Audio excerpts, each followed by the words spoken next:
$156 billion. That's Elon Musk's net worth today.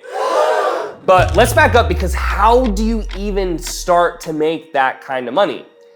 Now, is Elon a robot? Probably not. Is he an alien? Probably yes. But for the sake of this video, we only want to look at the factual data. And what we do have is a huge list of his achievements. And so we're going to focus on that for today's video. And I'm going to break down today how he hit his first $1 billion.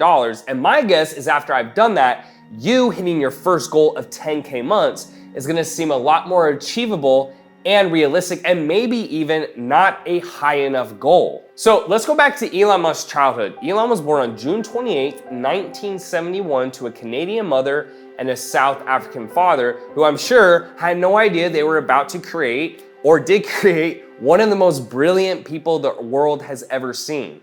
Now, Elon has obviously done some amazing things so far. He's built an amazing electric car company, Tesla. He's sending people back and forth to the moon on vacations, and he's even dabbled a little bit in getting chimps to play ping pong.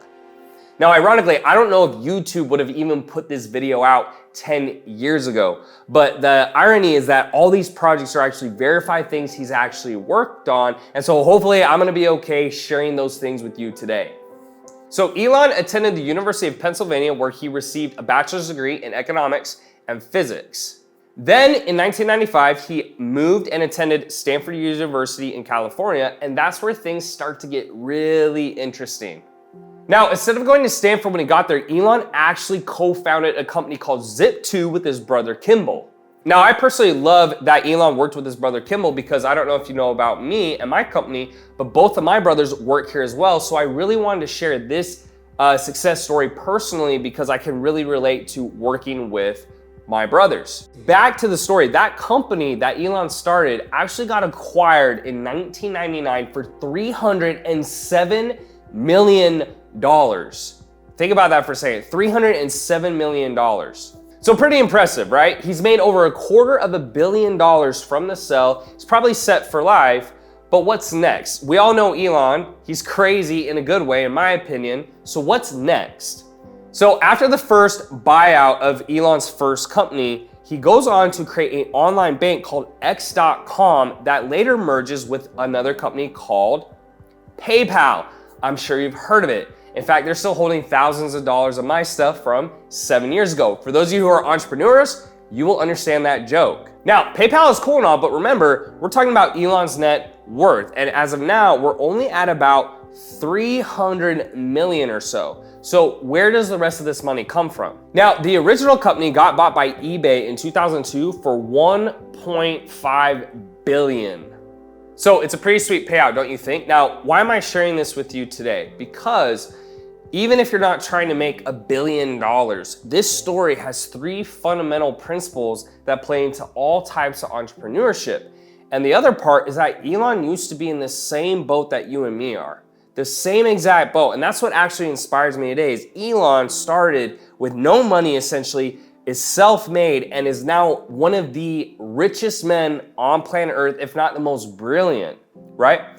Okay, so lesson number 1, you don't have to spend years in school, right? Now, unless you have a job you want to do, be a doctor, a lawyer, even an engineer, that's what I studied, and you have to have that degree, you don't have to spend years in school to make a ton of money. That is a false message. That's a false impression. In fact, I was making a joke the other day with my team that I should start a college because I make a lot of money, because it's a huge ripoff, in my opinion, where you're paying $250,000 to go to some of the higher level universities for 4 years, and then in return, they give you a $40,000 a year job.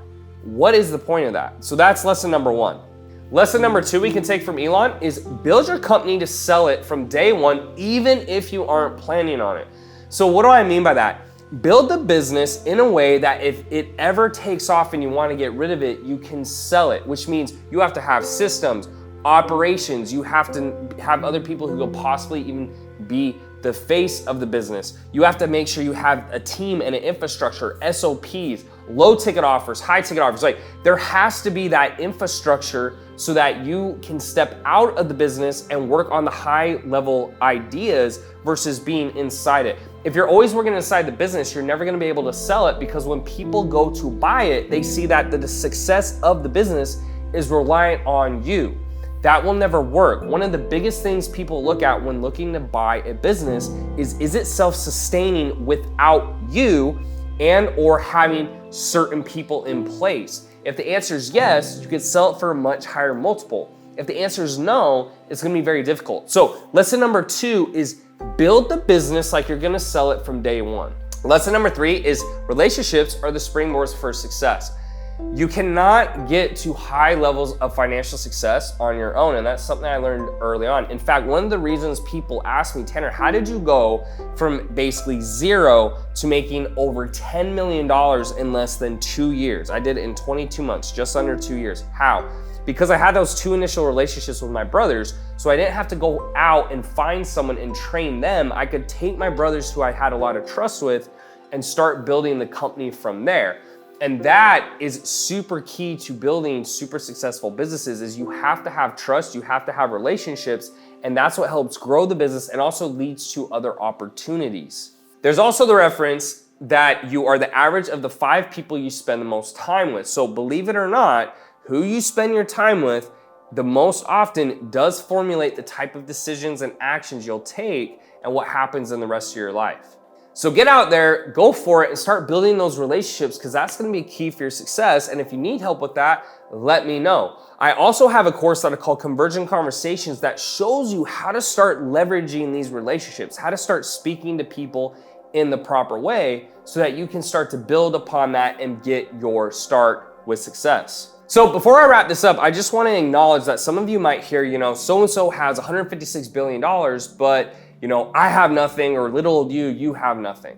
But here's the thing, Elon's just getting started. Wealthy people like him don't really stop, and why would they? Because as they see results and progress in society and their mission being fulfilled, they want to keep going. Elon has plans for colonization, AI, more types of technology. He's even talked about having an underground subway system that can take you from New York all the way to California in 30 minutes. There's crazy things that he's really trying to do that I really admire and look up to him for. And who knows, Elon may be an alien. If anyone is, it's gonna be him. But the thing is if he never tried, he would never have gotten here. And that's where a lot of you are standing at today, where you watch these videos, you never even try. Luckily for us, Elon bet on himself, right? And because of that, we are going to reap a lot of benefits from his success and his forward vision. And so a lot of you can never go wrong betting on yourself.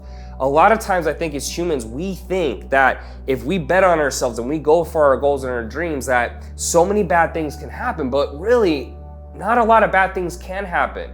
If Elon had bet on himself and had messed up and hadn't made it, guess what he'd be doing? He could just go back to college.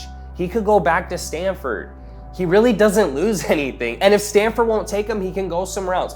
We always look at what can go wrong, which keeps us in fear. But the irony is that what could go right is so much greater than what could ever go wrong, right? Having to go back to school or go to college or move home to your parents' house is not a death sentence. In fact, it's not even really that bad. I've done most of those things. So you can never go wrong betting on yourself, and I hope you get that from Elon's story. Just don't forget that, you can't lose. If you try something and you learn from your mistakes, right? You make educated, logical decisions every time you make a mistake, you will get to where you're at. And just remember, I bet on myself too, and now I'm a multi-millionaire. I have a long way to go to hit my goals, but that all came from betting on myself instead of taking the most walked path. Hope that makes sense, guys. Hope you enjoyed the video. I'll see you in the next one.